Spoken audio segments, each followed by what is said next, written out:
नमस्ते प्रिय स्टूडेंटों, आप सभी को इस चैनल के माध्यम से बहुत सारे बच्चों की डिमांड थी कि सर आप रेगुलर बनिए। बिल्कुल रेगुलर अपन आ चुके हैं बिल्कुल। और अभी 10th क्लास के हमने काफ़ी चैप्टरों का अध्ययन भी कर लिया है। नोट्स की पीडीएफ भी आपको दे दी जाएगी। और सबसे पहली चीज़ कि अगर आप इस चैनल पर नए हैं तो आप चैनल को सब्सक्राइब जरूर करें बिल्कुल, और बेल बटन को जरूर दबाएं ताकि आने वाला नोटिफिकेशन आपको प्राप्त हो सके।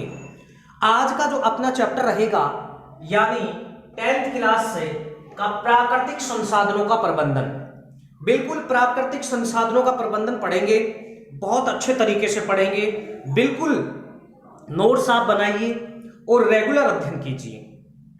बिल्कुल अगर आप रेगुलर अध्ययन करेंगे तो बहुत सारी ऐसी कुछ चीजें होती हैं जो अपने आप ही क्लियर होती चली जाती हैं। तो आज जो अपना टॉपिक है वो है प्राकृतिक संसाधनों का प्रबंधन करेंगे। ठीक है, प्राकृतिक संसाधनों का प्रबंधन किस प्रकार से कर सकते हैं। देखिए सबसे पहला जो टॉपिक रहेगा अपने पास, वैसे अपने इसे चैप्टर में दे रखा है प्राकृतिक संसाधनों के बारे में अध्ययन करेंगे, लेकिन फिर भी हम उन्हें सबसे पहले इस चैप्टर की शुरुआत कहां से होती है उसकी शुरुआत करते हैं। तो देखिए सबसे पहले अगर अपन बात करें कि एक टॉपिक है अपने पास कि संसाधन क्या होता है, संसाधन क्या होता है। तो संसाधन के बारे में सबसे पहले अपन जानेंगे। बिल्कुल अगर आप नए हैं तो लाइक और शेयर करें, कमेंट्स भी आप करें। ठीक है, बिल्कुल कमेंट्स भी आप करें। तो सबसे पहले आता है कि संसाधन क्या होता है। तो देखिए संसाधन क्या होता है कि वे वस्तुएं जिनका हम दैनिक जीवन में, यानी वे वस्तुएं जिनका दैनिक जीवन में हम प्रत्यक्ष और या अप्रत्यक्ष रूप से, प्रत्यक्ष व अप्रत्यक्ष रूप से उपयोग में लेते हैं। ठीक है, यानी अपन लिख सकते हैं वे वस्तुएं, यहां आप लिख सकते हैं वे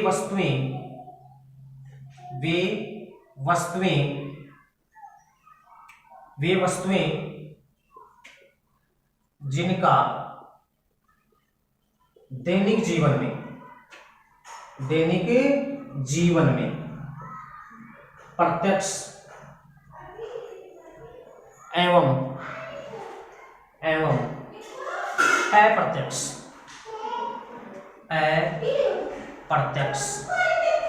रूप से उपयोग में लेते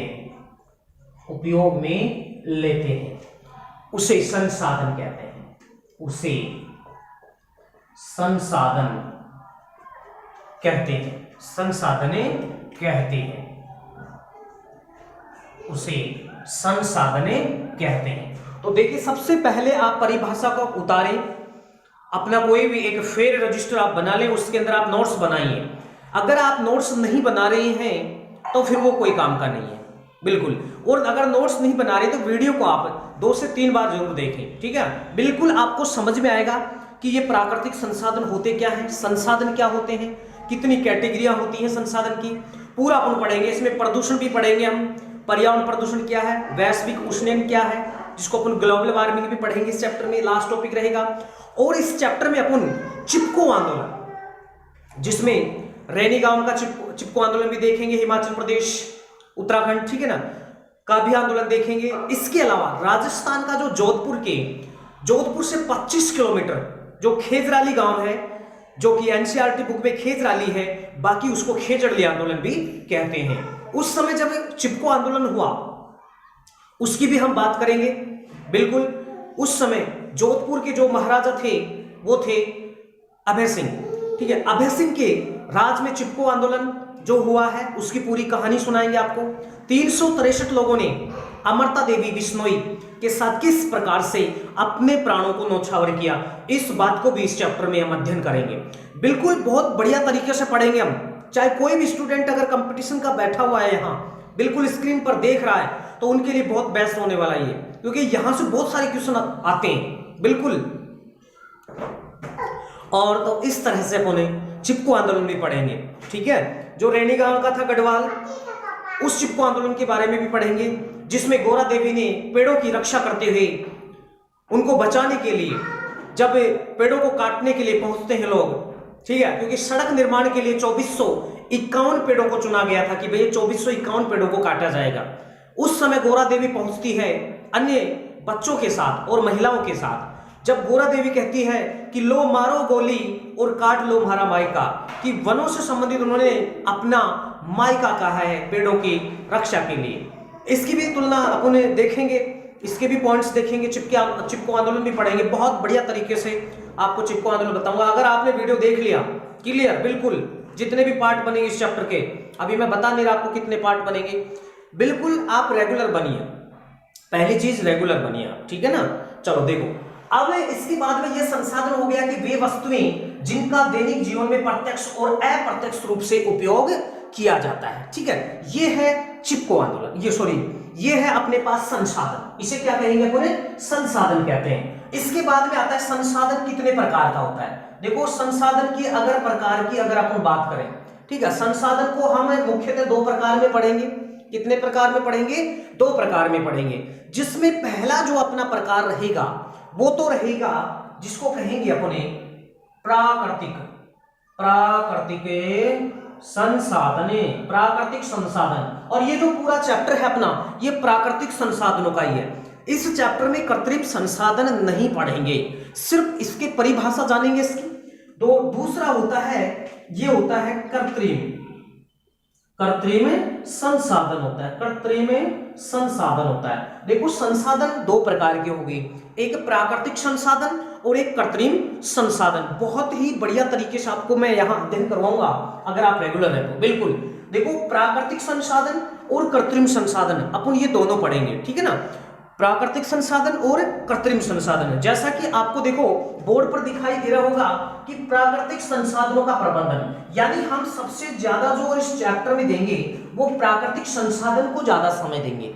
बिल्कुल ज्यादा समय हम प्राकृतिक संसाधनों को देंगे, क्योंकि ये चैप्टर प्राकृतिक संसाधनों से जुड़ा हुआ है। तो ये होती है संसाधन की परिभाषा। संसाधन 2 प्रकार के, कृत्रिम संसाधन किसे कहेंगे, कि वे संसाधन जो प्रकृति से प्राप्त होते हैं। किससे प्राप्त होते हैं, प्रकृति से प्राप्त होते हैं। ये बात अपने को याद रखनी है कि वे संसाधन जो प्रकृति से प्राप्त होते हैं।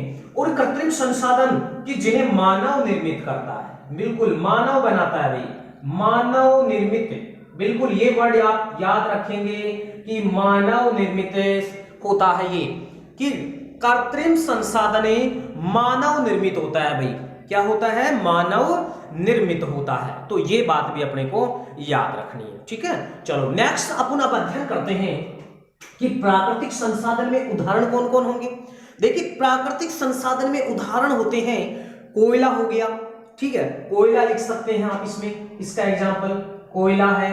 इसके अलावा पेट्रोलियम है, पेट्रोलियम, ठीक है, पेट्रोलियम है, जिनको हम जैविक ईंधन भी कहते हैं, जीवाश्म ईंधन, सॉरी क्या कहते हैं, जिनको अपने जीवाश्म ईंधन भी कहते हैं। बिल्कुल जीवाश्म ईंधन भी कहेंगे भाई इसको, बिल्कुल इसे हम जीवाश्म ईंधन भी कहेंगे, कोयला, पेट्रोलियम, बिल्कुल ठीक है ना। इसके अलावा वन हो गया प्राकृतिक, जीव जंतु हो गया इसके अलावा, ठीक है ना। सब चीजें पढ़ेंगे, हॉट स्पॉट्स भी पढ़ेंगे अपन इस चैप्टर में, बिल्कुल हॉट स्पॉट्स, जैव विविधता की जो तप्त स्थल हैं वो भी अपन पढ़ेंगे यहाँ, बिल्कुल जैसे आंदोलन, बहुत सारे आंदोलन है, चिपको आंदोलन पढ़ेंगे, ठीक है। इसके अलावा बांधों को लेकर कौन कौन से आंदोलन हुए, कौन कौन से विरोध हुए, इस चैप्टर में अपन कंप्लीट करेंगे। छोटा चैप्टर नहीं है, काफी बड़ा चैप्टर है, बहुत ज्यादा कुछ मटेरियल अपने को यहाँ देखना पड़ेगा। बिल्कुल रेगुलर आप बनिए पहले तो।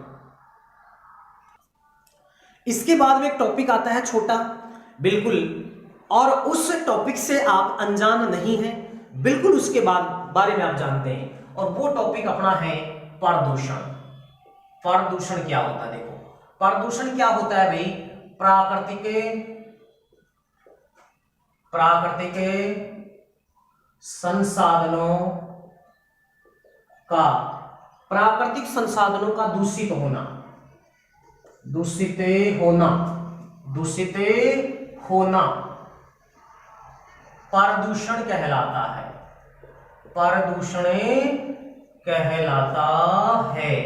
बिल्कुल ये हो गया प्रदूषण, कि प्राकृतिक संसाधनों का दूषित होना, प्राकृतिक संसाधनों का क्या होना भाई, दूषित होना, ये कहलाता है क्या, प्रदूषण कहलाता है। देखो प्रदूषण बहुत सारे होते हैं, बहुत प्रकार होते हैं प्रदूषण के, लेकिन अपन इस चैप्टर को ध्यान में रखते हुए प्रदूषण कौन कौन से प्रदूषण पढ़ेंगे, यहां हम पढ़ेंगे वायु प्रदूषण, इसके अलावा यहां पढ़ेंगे हम जल प्रदूषण, इसके अलावा हम यहां पढ़ेंगे मृदा प्रदूषण। ध्वनि प्रदूषण अपन यहां नहीं पढ़ेंगे भाई, क्योंकि अपना जो टॉपिक है, अपना जो चैप्टर है, ठीक है, उस चैप्टर को ध्यान में रखते हुए अध्ययन करेंगे बिल्कुल।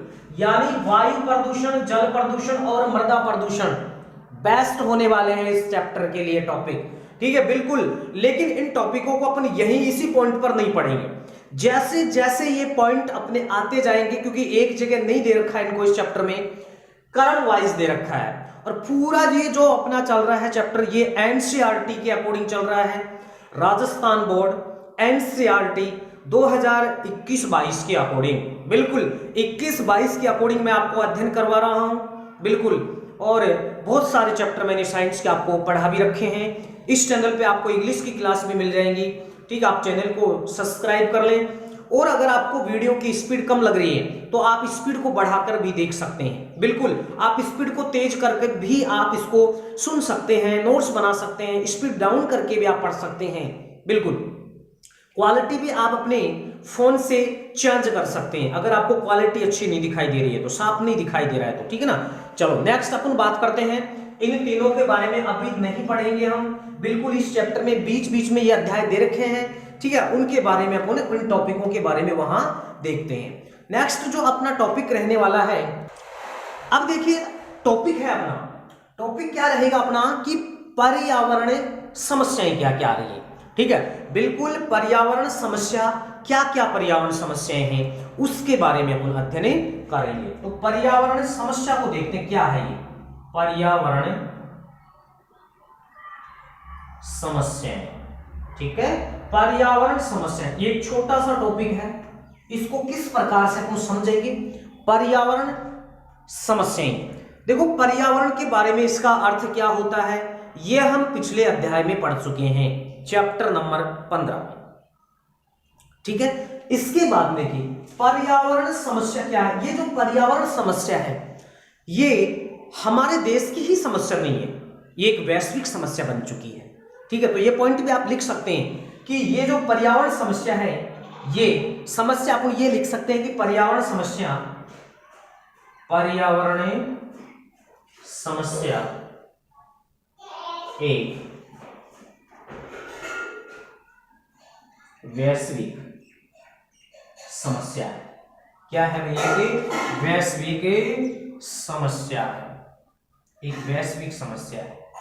क्या है, एक वैश्विक समस्या, यानी ये बहुत सारे देशों की एक समस्या बन चुकी है जो पर्यावरण समस्या है। बिल्कुल पर्यावरण के बारे में अपन पिछले अध्याय में पढ़ चुके हैं, बहुत ही बढ़िया डिटेल से पढ़ा था हमने, बिल्कुल जैसा कि ऑफलाइन में हम पढ़ाते हैं उसी को रिकॉर्डिंग करके डाला गया था ताकि बच्चों को ज्यादा से ज्यादा समझ में आए, ठीक है। बिल्कुल वहां हमने ऑफलाइन में बिल्कुल आपको जो पढ़ा है वो ही हमने बिल्कुल डाला है, ठीक है।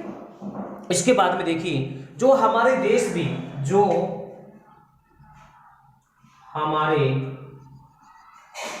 देश में पर्यावरण संरक्षण के लिए, पर्यावरण संरक्षण के लिए, पर्यावरण संरक्षण के लिए अनेक केंद्रीय व राज्य स्तर पर, यानी अपने देश की अगर बात करें तो केंद्र सरकार और राज्य सरकार ने बहुत सारे कुछ ऐसे कानून बनाए हैं, ठीक है, ताकि हम इसे पर्यावरण समस्या को जल्द से जल्द समाप्त कर सकें। बल्कि अपना देश ही नहीं, इसके अलावा कुछ राष्ट्रीय और अंतर्राष्ट्रीय संगठन भी बनाए गए हैं जो कि जल्द से जल्द इस पर्यावरण समस्या से निजात पाया जा सके। बिल्कुल राष्ट्रीय और अंतर्राष्ट्रीय स्तर पर संगठन ताकि पर्यावरण समस्या से जल्द निपटारा किया जा सके। बिल्कुल जल्द से जल्द इसका निपटारा किया जा सके। तो ये बात थी अपने एक प्राकृतिक पर्यावरण समस्या के लिए और प्रदूषण के लिए। संसाधन क्या होते हैं, कितने प्रकार के होते हैं, और इस चैप्टर में सबसे ज्यादा जो जोर दिया गया है, ये पूरा जो अध्याय है ये पर्यावरण पर्पस प्लस इसके अलावा प्राकृतिक संसाधन को ध्यान में रखते हुए बनाया गया है, और उसी का अपन अध्ययन करेंगे, बिल्कुल रेगुलर करेंगे। ठीक है, नेक्स्ट देखिए स्टूडेंट कि अपना जो नेक्स्ट टॉपिक रहेगा, अपन कम से कम समय में इस चैप्टर को समाप्त करेंगे। इसलिए थोड़ा सा आपको ये लग रहा होगा कि पहले से लिख दिया है, ऐसा इसलिए ताकि अपने को इस चैप्टर में जल्दी से जल्दी इसको समाप्त किया जा सके। ठीक है ना, ताकि लिखने में ज्यादा टाइम खर्च होता है तो उसको अपन बचाएंगे। भाई प्राकृतिक संसाधनों के प्रबंधन की आवश्यकता क्यों आवश्यकता है, कि प्राकृतिक संसाधनों को क्यों बचाया जाए, उनका किस प्रकार से उनका प्रबंधन किया जा सके, यानी प्राकृतिक संसाधनों के प्रबंधन की आवश्यकता। तो पहला बिंदु है अपने पास, प्राकृतिक संसाधनों का उपयोग मनुष्य को कम करना चाहिए। मनुष्य को कम करना चाहिए। भाई हम क्यों करें प्राकृतिक संसाधनों का उपयोग कम, हम तो ज्यादा करेंगे नहीं। अगर हम प्राकृतिक संसाधनों का उपयोग करते हैं तो ये जो प्राकृतिक संसाधन है ये हमारी धरोहर नहीं है, बल्कि आने वाली पीढ़ियों की भी धरोहर है। बिल्कुल देखो यहां मैंने लिखा है कि प्राकृतिक संसाधनों का उपयोग मनुष्य को कम करना चाहिए, बिल्कुल कम करना चाहिए, ताकि आने वाले भविष्य में आने वाली अगली पीढ़ियां भी प्राकृतिक संसाधन का उपयोग कर सके, प्राकृतिक संसाधन उनका क्या कर सके, उपयोग कर सके। बिल्कुल। नेक्स्ट दूसरा बिंदु है कि भूमि, मृदा, वन, ठीक है, भूमि, वन, मृदा और वनस्पति एवं जीव जंतुओं पर भी प्रतिबंध लगाना चाहिए। बिल्कुल, इनको भी किसी प्रकार का अगर नुकसान हो रहा है तो इन्हें भी हमें बचाना चाहिए, तभी तो अपन प्राकृतिक संसाधनों को बचा सकते हैं। नेक्स्ट है कि प्राकृतिक संसाधनों को दूषित नहीं होने दें। ठीक है, बिल्कुल प्राकृतिक संसाधनों को दूषित नहीं होने दें, उनकी सुरक्षा करें, उनकी रक्षा करें। नेक्स्ट है प्राकृतिक संसाधनों के लिए संपोषित विकास। देखो ये संपोषित विकास क्या है को अपनाना चाहिए। देखो संपोषित विकास क्या होता है कि भविष्य में जो आने वाली पीढ़ियां हैं वो उनका उपयोग ले सकें, उनका उपयोग कर सकें। अगर वो बचेंगी नहीं तो उसका प्रयोग नहीं कर पाएंगे, इसलिए संपोषित विकास को अपनाना चाहिए। संपोषित विकास का अर्थ क्या होता है भाई, कि आने वाली पीढ़ियां प्राकृतिक संसाधनों का उपयोग कर सकें, हमें उसका उपयोग कम करना चाहिए। ये होता है संपोषित विकास। देखो मेरा टारगेट है इस चैप्टर को कम समय में जल्दी समाप्त करना। बिल्कुल, इसलिए कुछ चीजें यहां बोर्ड पर मैंने लिख दी हैं ताकि आपको पढ़ने में लिखने में मुझे ज्यादा टाइम नहीं खर्च नहीं हो सके। ठीक है ना, समय को बचाने के लिए। ठीक है ना, तो आप नोट्स में इनको उतार लें आप। ठीक है, बिल्कुल आप उतार सकते हैं कि प्राकृतिक संसाधनों का उपयोग मनुष्य को कम करना चाहिए ताकि भविष्य में आने वाली अगली पीढ़ियां प्राकृतिक संसाधनों का उपयोग कर सकें, और भूमि, वन, मृदा, वनस्पति एवं जीव जंतुओं पर भी प्रतिबंध लगाना चाहिए। इसके अलावा देखो प्राकृतिक संसाधन को दूषित होने से बचाना चाहिए। नेक्स्ट है प्राकृतिक संसाधनों को के लिए संपोषित विकास को अपनाना चाहिए। और संपोषित विकास क्या होता है कि आने वाली पीढ़ियां इसका उपयोग कर सकें, वो बचे रहें। बिल्कुल। देखिए नेक्स्ट अपना जो टॉपिक है वो है गंगा कार्य परियोजना। ठीक है, गंगा कार्य परियोजना क्या है, गंगा कार्य परियोजना। गंगा कार्य परियोजना क्या है, देखो गंगा कार्य परियोजना क्या है, तो सबसे पहले गंगा कार्य परियोजना क्या है इसके बारे में अपन अध्ययन करते हैं। बिल्कुल, देखिए गंगा कार्य परियोजना की अगर बात करें तो यह कार्य जो योजना है, ठीक है, गंगा जो कार्य योजना है ये 1 करोड़ रुपए का प्रोजेक्ट है। पहली चीज तो आप ये याद रखेंगे कि ये जो गंगा कार्य परियोजना है यह एक करोड़ों रुपए का प्रोजेक्ट है। क्या है एक ये करोड़ों रुपए का एक प्रोजेक्ट है जिसे जिसे सन 1985 में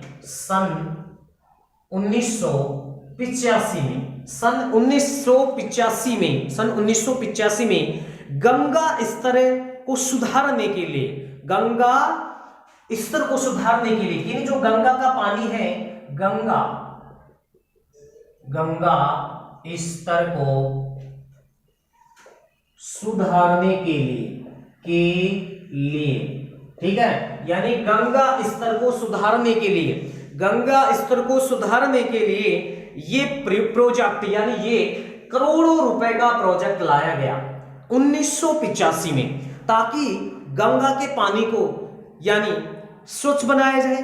ठीक है, क्योंकि उसके अंदर अगर अपन बात करें, देखो कि ये 1985 में ये जो प्रोजेक्ट लाया गया ये करोड़ों रुपए का एक प्रोजेक्ट था। इसमें बहुत पैसा खर्च होने वाला था गवर्नमेंट का, सरकार का, ताकि गंगा नदी को, जो गंगा नदी है अपनी जो पवित्र नदी है उसके बारे में, उसको स्वच्छ बनाने के लिए, उसकी सफाई के लिए। ठीक है, तो इसके लिए 1985 में आया गया प्रोजेक्ट। 1985 में ये प्रोजेक्ट लेके आए, जिसमें क्या हुआ कि गंगा के जल की गुणवत्ता में बहुत कमी आ गई थी। भैया क्यों लाया गया है? क्योंकि गंगा के जल की गुणवत्ता में बहुत कम, यानी अपन ये कह सकते हैं गंगा के जल की गुणवत्ता बहुत कम, यानी क्या होगी, बहुत कम हो जाने से ये जो गंगा नदी थी, ठीक है, इसमें क्या हुआ कि बहुत सारे कुछ बैक्टीरिया आ गए। इसके अलावा कुछ गंदगी इनके अंदर देखी गई। अब वो गंदगी कौन सी थी, उसका तरीका क्या था, उसको जांच करने का तरीका क्या था, ये चीज भी अपन देखेंगे इसके अंदर। ठीक है, तो ये करोड़ों रुपए का एक प्रोजेक्ट था, सन 1985 में लाया गया, ताकि गंगा स्तर को सुधारने के लिए एक प्रोजेक्ट था, जिसमें क्या हुआ कि गंगा का जो पानी था उसकी गुणवत्ता में बहुत कमी आ गई। उसकी गुणवत्ता में क्या आ गई, बहुत कमी आ गई। अब ये गंगा नदी के पानी के स्तर को जांचने का क्या तरीका था, ठीक है, बिल्कुल इसके बारे में अध्ययन करें थे। तो इस गंगा नदी का जो पानी था उसकी जांच के लिए, यानी जल की गुणवत्ता जांचने के तरीके क्या थे, देखो। तो टॉपिक अपना रहेगा जल की गुणवत्ता जांचने के तरीके इसकी अपन बात करते हैं। देखो, जल की गुणवत्ता जांचने के कुछ तरीके थे, और वो तरीके कौन से थे। एक तरीका था कि जल का पीएच, बिल्कुल जल का पीएच। देखो, जल का पीएच मान आपने अध्याय नंबर अमल व क्षार वाले में पढ़ा था, आपने अध्याय नंबर 3 में। ठीक है, वहां मैंने आपको पीएच पैमाने के बारे में पूरा बताया, जल का भी पीएच मान बताया मैंने। ठीक है, उदासीन 7 होता है जल का पीएच मान, अम्लीय वर्षा का भी मैंने आपको बताया। ठीक है ना, तो इस तरह से मैंने बहुत सारे पीएच मान बताए आपको वहां। ठीक है, तो पीएच मान बताए मैंने, यानी जल का पीएच मान आसानी से, जल का पीएच आसानी से सार्व सूचक की मदद से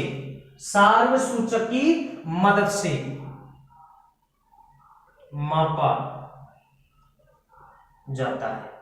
बिल्कुल, देखो, सार्व सूचक जो पीएच पैमाना मैंने आपको पढ़ाया अध्याय नंबर 3 में, वहां मैंने आपको पीएच पैमाना कंप्लीट बताया था। सोरेनसन ने जिसकी खोज की थी, वो अम्ल व क्षार की सांद्रता के बारे में बताता है। बिल्कुल, वहां हमने ये सब चीजें देखा था। यदि पीएच का मान बढ़ता है तो अम्लीयता पर क्या प्रभाव पड़ता है, यदि उसकी क्षारीयता बढ़ती है तो उसके पीएच मान पर क्या प्रभाव पड़ता है। इन प्रश्नों को भी हमने बहुत अच्छे से अध्याय में देखा था, अध्याय नंबर 3 एनसीईआरटी के अकॉर्डिंग। ठीक है, कि जब पीएच का मान बढ़ता है तो उसकी अम्लीयता घटती है।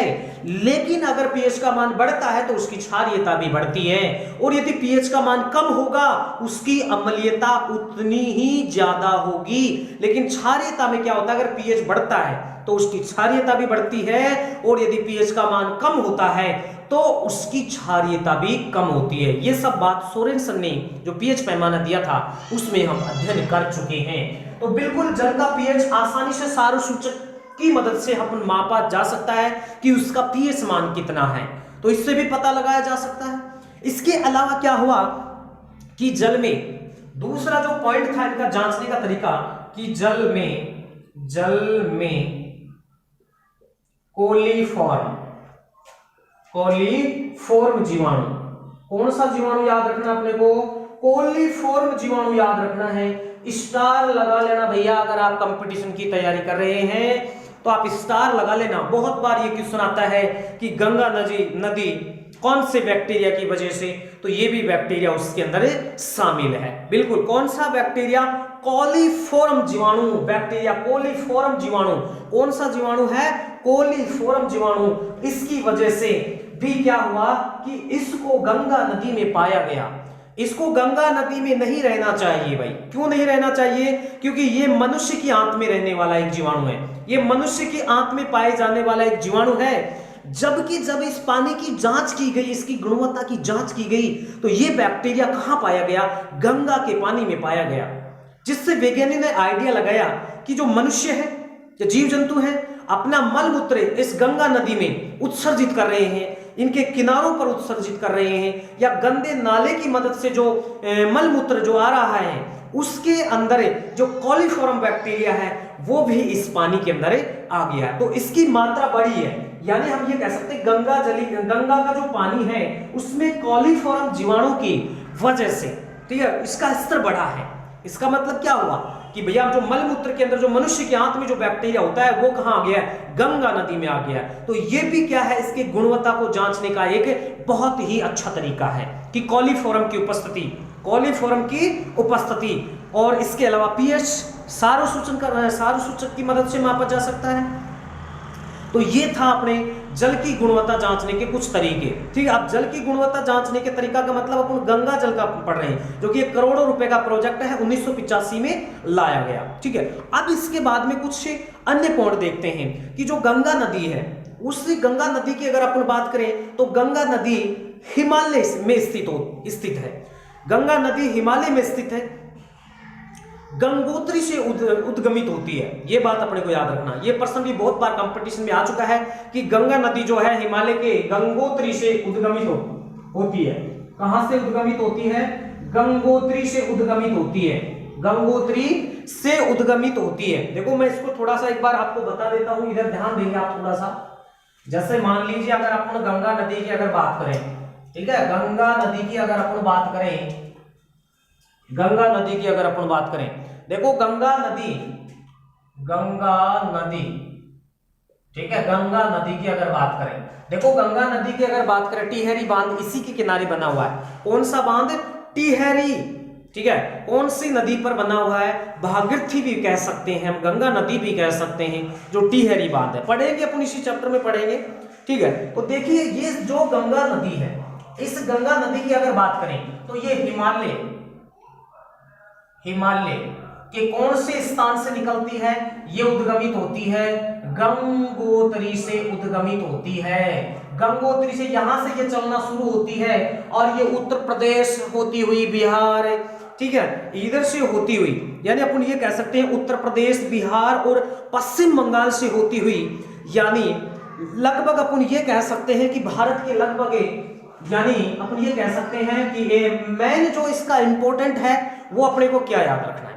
एक तो आपको याद रखना है कि ये जो हिमालय से निकलती है, और हिमालय के कौन से स्थान से उद्गमित होती है, गंगोत्री से उद्गमित होती है। कहां से उद्गमित होती है गंगा नदी, गंगोत्री से उद्गमित होती है, और ये अपनी यात्रा लगभग कितनी करती है, 2500 किलोमीटर, 2500 किलोमीटर की यात्रा तय करती है।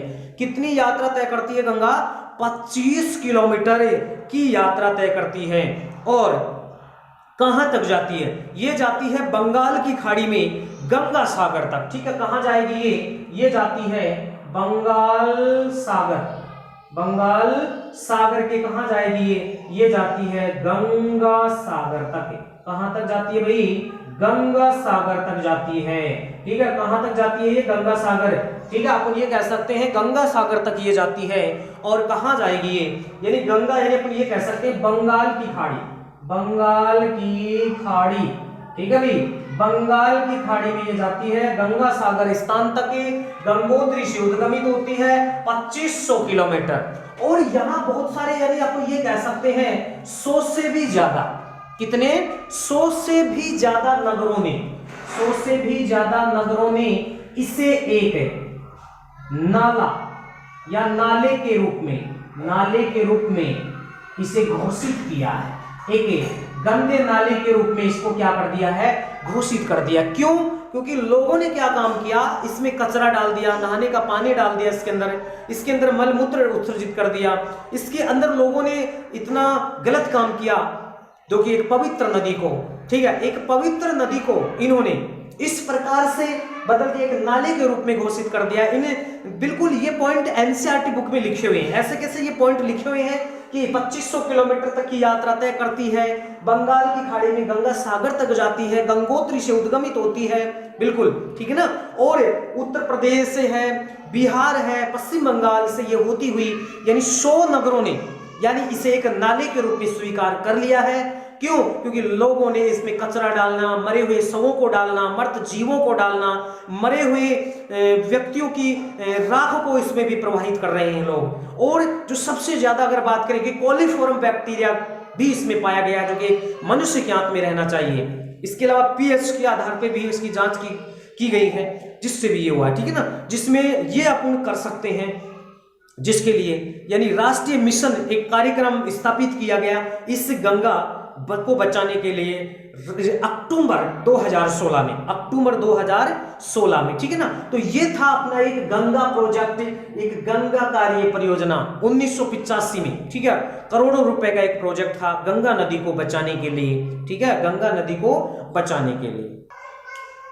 देखिए सबसे पहले अपन बात करेंगे कि 5 प्रकार के आर का सिद्धांत क्या है। 5 प्रकार के आर का सिद्धांत क्या है? आपने 3 प्रकार के आर तो जरूर सुने होंगे, लेकिन 5 प्रकार के आर का सिद्धांत मैं आपको पढ़ाने वाला हूं कि ये, इसे हम पर्यावरण मित्र भी कहते हैं भाई। अरे इसे हम पर्यावरण मित्र भी कहते हैं, जिसमें पहले आर का मतलब होता है रिफ्यूज, ठीक है। रिफ्यूज का होता है इनकार करना। इसका अर्थ क्या होता है भाई? इनकार करना। ये बात याद रखना कि इनकार का अर्थ क्या हुआ, रिफ्यूज का अर्थ क्या हुआ कि जिन वस्तुओं की हमें आवश्यकता नहीं होती है, जिन वस्तुओं की हमें आवश्यकता नहीं होती है, उन्हें लेने से इनकार करना चाहिए, जो हमारे समाज, हमारे पर्यावरण और हमारे परिवार और समाज को नुकसान होता है जिनसे, ठीक है, जिनका अपघटन नहीं होता है भाई आसानी से, जिनका अपघटन आसानी से नहीं होता है। यानी जैव निम्नीकरण हम पढ़ चुके हैं 15वां चैप्टर में हमारे पर्यावरण में, बिल्कुल वहां से आप ये देख सकते हैं टॉपिक, ठीक है, बिल्कुल 4 पार्ट में मैंने वो वीडियो बना रखा है और बिल्कुल ऑफलाइन का मैंने डाला है वहां, ठीक है। तो देखिए यहां रिफ्यूज का अर्थ होता है इनकार, कि भैया जिनका हमें उपयोग नहीं है, जिन वस्तुओं की हमें आवश्यकता नहीं है, उन्हें उपयोग लेने से इनकार होना चाहिए, ठीक है। यानी जिनको उपयोग में नहीं लेना चाहिए, जिनकी कोई आवश्यकता ही नहीं है, ठीक है, ताकि पर्यावरण को नुकसान नहीं हो, हमारे परिवार को नुकसान नहीं हो, हमारे समाज को नुकसान नहीं हो। जैसे मैं उदाहरण बताऊं कि प्लास्टिक के थैलों को खरीदने से इनकार करना चाहिए, ठीक है, उनका उपयोग करने से। प्लास्टिक थैले आप इसके अंदर कर सकते हैं, प्लास्टिक थैलों का उपयोग नहीं करना चाहिए, उन्हें लेने से इनकार करने चाहिए। हमें क्या लेना चाहिए? उनको इनकार कर देना चाहिए। तो थैलों का उपयोग करना। नेक्स्ट आता है रिड्यूस, कम उपयोग। अगला जो दूसरा आर है अपने पास वो है यानी रिड्यूस, यानी कम उपयोग। इसका अर्थ क्या होगा? कम उपयोग, कि हमें कम से कम वस्तुओं का उपयोग करना चाहिए। कम से कम वस्तुओं का उपयोग का अर्थ क्या हुआ कि कम से कम वस्तुओं का क्या करना चाहिए? उपयोग करना चाहिए। जैसे अगर अपन बात करें बिजली की, अगर अपने को बिजली की आवश्यकता है तो उसका उपयोग करें, अन्यथा आप स्विच को बंद करें, ठीक है। बल्ब की अगर अपने को प्रकाश की जरूरत है तो उसको ऑन कर लें, अन्यथा उसको अपन क्या रखें, उसको ऑफ रखें स्विच को, ठीक है। इसके अलावा आप ये भी कह सकते हैं कि जो पानी के जो नल होते हैं वो टपकते रहते हैं तो उनकी मरम्मत वगैरह करवाइए। बिल्कुल ये सब चीज आते हैं इसके अंदर है, रिड्यूस के अंदर आते हैं कम उपयोग, कि हमें वस्तुओं का उपयोग कम से कम करना चाहिए, उनका कोई किसी प्रकार का व्यस्त नहीं होना चाहिए वो। नंबर 3 है अपने पास रियूज, पुनः उपयोग। पुनः उपयोग यानी पुनः चक्रण से भी अच्छा तरीका, ये आप इस तार लगा के लिख सकते हैं कि पुनः चक्रण से भी अच्छा तरीका, बिल्कुल बहुत अच्छा तरीका है ये। पुनः चक्रण से, रिसाइकल से भी बहुत अच्छा चक्रण है। क्यों? क्योंकि जब रिसाइकल करते हैं, जब उसका पुनः चक्रण करते हैं किसी भी वस्तु का, तो उसमें ऊर्जा खर्च होती है, लेकिन इसमें ऊर्जा खर्च नहीं होती है, इसमें ऊर्जा खर्च नहीं होती है। ये बात अपने को याद रखनी है, इसमें ऊर्जा का खर्च नहीं होता है। जैसे जो लिफाफे होते हैं, ठीक है, जो कागज के लिफाफे होते हैं, उनका उपयोग बार करना, यानी दोबारा से उनका उपयोग करना, ठीक है। यानी अपन ये कह सकते हैं कि फेंकने की बजाय उनका उपयोग दोबारा से करना। इसके अलावा कुछ प्लास्टिक के ऐसे डब्बे होते हैं जिनका उपयोग रसोई घर में अन्य सामग्री को रखने के लिए करना चाहिए, क्योंकि ऊर्जा खर्च नहीं होगी भाई, और रिसाइकल में तो ऊर्जा खर्च होती है। तो सबसे बेस्ट इसी को बताया गया है, पुनः उपयोग को बताया, रीयूज को बताया, सबसे बेस्ट बताया इसको। इसके बाद में आता है अपने पास है कि रीप्रोपोज, ठीक है, यानी पुनः प्रयोजन। ये पुनः प्रयोजन क्या होता है, ठीक है। पुनः प्रयोजन को अपन देखते हैं कि ये पुनः प्रयोजन क्या होता है। सबसे बेस्ट जो है, सबसे बेस्ट किसको बताया, रीयूज को बताया, पुनः उपयोग को बताया भाई। बिल्कुल जैसे कागज के लिफाफे हैं, इनका उपयोग बार बार करना, डिब्बे हैं, उनका उपयोग यानी अपने फेंकने की बजाय रसोई घर के विभिन्न सामानों को रखने में किया जा सकता है। तो रीपर्पोज क्या होता है, पुनः प्रयोजन क्या होता है कि जब कोई वस्तु जिस उपयोग के लिए बनी है, जिस उपयोग के लिए बनी है, बिल्कुल ये बात अपने को याद रखना है कि जब कोई वस्तु जिस उपयोग के लिए बनी है, या जो कोई वस्तु जिस उपयोग के लिए बनी है, उसका उपयोग किसी अन्य कार्य में लेना, उसका अन्य कार्य में लेना। जैसे चीनी मिट्टी के जो बर्तन होते हैं, अगर वो वेस्ट हैं, टूट जाते हैं उनके किनारे, तो उनको हम पौधे उगाने में उपयोग ले सकते हैं। ये था अपने पास 4 नंबर का, यानी आर रीपर्पोज, ठीक है, यानी पुनः प्रयोजन। लास्ट आता है पुनः चक्रण, कि ये पुनः चक्रण क्या होता है, रिसाइकल क्या होता है। देखो अगर रिसाइकल की अगर अपन बात करें, ठीक है, रिसाइकल की अगर अपन बात करें तो रिसाइकल का अर्थ क्या होता है, ठीक है ना। रिसाइकल की अगर बात करें, ठीक है, इसको थोड़ा मैं ऊपर लिख देता हूं, 5 नंबर पे आप लिखेंगे रिसाइकल क्या होता है, रिसाइकल यानी पुनः चक्रण।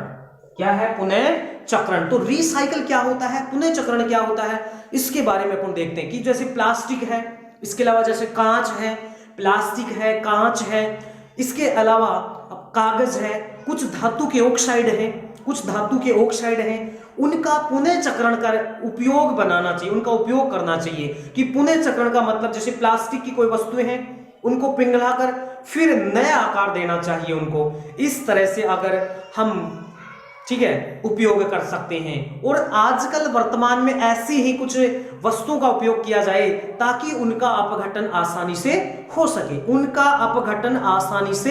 सके।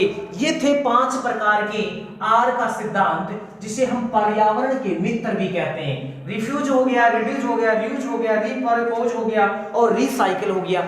ये थे 5 प्रकार के आर। तो आप बिल्कुल आप कमेंट्स करके जरूर बताइए कि आपको वीडियो कैसा लगा। 40 मिनट का ये वीडियो आपके लिए मैंने बनाया है ताकि आप अच्छे से देख सके हैं। इसके बाद में इसके मैं 2 पार्ट और बिल्कुल 2 पार्ट और बनाकर इस चैप्टर को अपन बिल्कुल समाप्त कर देंगे। ठीक है, बिल्कुल इसको समाप्त करेंगे अपन। और अगर आप चैनल पर नए हैं तो चैनल को आप सब्सक्राइब करें, बेल बटन को दबाइए, कमेंट्स जरूर करें। वीडियो आपको कैसा लगा कमेंट्स आप जरूर दबाएं बिल्कुल। और आपको लिखा आ रहा होगा यहाँ नीले रंग में, ठीक है, नीले रंग में साइंस टैलेंट दिनेश सर, ठीक है ना, इस पर आप क्लिक करेंगे तो हमारे जितने भी वीडियो हैं वो सब निकल कर आ जाएंगे, ताकि आपको ढूंढने में कोई प्रॉब्लम नहीं हो और आपको पढ़ने में भी कोई प्रॉब्लम नहीं हो। बिल्कुल नोट्स बनाइए, आप अच्छे तरीके से आप नोट्स बनाइए तो आप अच्छी पढ़ाई कर पाएंगे। बिल्कुल कंपटीशन में भी यहीं से पूछे जाते हैं भाई, बिल्कुल यहीं से पूछे जाते हैं। जैसे मैंने स्टार्टिंग में भी बताया, अपन इस चैप्टर में कौन कौन सी चीज़ों का यहाँ अध्ययन करेंगे, सभी पढ़ेंगे। प्राकृतिक संसाधनों का सबसे बेस्ट, सबसे ज़्यादा जोर दिया गया है इस चैप्टर में, उसका अपन अध्ययन करेंगे। तो आज का जो आपका प्रश्न है इसका आप कमेंट्स करें कि गंगा कार्य परियोजना कब प्रारंभ की गई थी। गंगा कार्य परियोजना कब प्रारंभ की गई थी, ये है पहला क्वेश्चन। और आप ये भी बता सकते हैं कि पर्यावरण जो मित्र हैं, जो 5 प्रकार के आर हैं, इनमें सबसे बेस्ट आर कौन सा है। ठीक है, सबसे बेस्ट उपयोग कौन सा है। प्रश्न नंबर 3 आप मुझे बता सकते हैं कि संसाधन कितने प्रकार के होते हैं। तो आप ये भी देख सकते हैं कि संसाधन कितने प्रकार के होते हैं। ये सब चीजें आप कमेंट्स करके 3 प्रश्न अपने हो चुके हैं, एक प्रश्न और नोट कर सकते हैं आप, और वो प्रश्न होगा कि जल की गुणवत्ता जो आपने देखा है, प्रश्न है अपना कि गंगा नदी है, उस गंगा नदी में कौन से जीवाणु की अधिकता पाई गई है। गंगा नदी में कौन से जीवाणु की अधिकता पाई गई है, इसका भी आप कमेंट्स करें। और कमेंट्स अगर आप करेंगे तो नेक्स्ट वीडियो में मैं का नाम भी अनाउंस करूंगा कि कौन से प्रश्न ने, कौन से व्यक्ति ने या कौन से स्टूडेंट ने इसका सही जवाब दिया है। अपना नाम जरूर लिखें कमेंट्स के साथ, क्योंकि चैनल का नाम नहीं होता है, ठीक है ना। जो आपने चैनल का नाम दे रखा वो नहीं चलेगा, आप अपना नाम दीजिए, उस नाम से मैं आपको इस चैनल में अगले जो वीडियो होगा अपना पार्ट नंबर 2, ठीक है, मैं नाम अनाउंस करूंगा किस किस ने अच्छा कमेंट्स किया है। धन्यवाद।